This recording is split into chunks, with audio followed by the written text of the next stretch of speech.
Hello everyone, আজকে একটি 10 লাইনের রচনা শেয়ার করছি।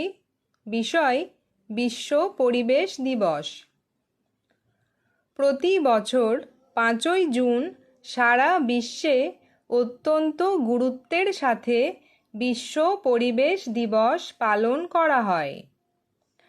1974 সালে জাতিসংঘ প্রথম পরিবেশ রক্ষার সচেতনতা বৃদ্ধির লক্ষ্যে এই দিবসটির সূচনা করে।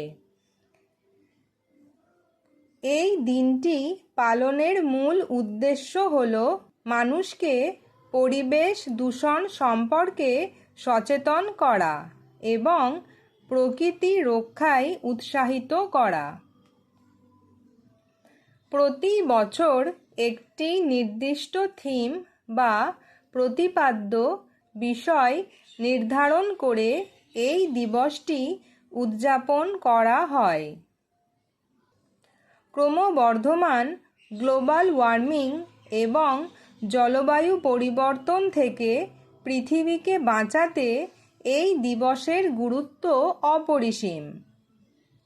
এদিন বিভিন্ন স্কুল, কলেজ এবং সরকারি বেসরকারি প্রতিষ্ঠানে বৃক্ষরোপণ কর্মসূচি পালন করা হয়। প্লাস্টিকের ব্যবহার কমানো এবং প্রাকৃতিক সম্পদের অপচয় রোধ করার জন্য এই দিনে বিশেষ শপথ নেওয়া হয়। বন্যপ্রাণী সংরক্ষণ এবং বনভূমি উজাড় হওয়া বন্ধ করতে সাধারণ মানুষের মধ্যে প্রচার চালানো হয়। ভবিষ্যৎ প্রজন্মের জন্য একটি সুস্থ, সুন্দর ও সবুজ পৃথিবী রেখে যাওয়াই এই দিবসের প্রধান লক্ষ্য। আমাদের মনে রাখা উচিত যে পরিবেশ ভালো থাকলেই আমরা ভালো থাকব। তাই প্রতিদিন পরিবেশের যত্ন নেওয়া আমাদের নৈতিক দায়িত্ব।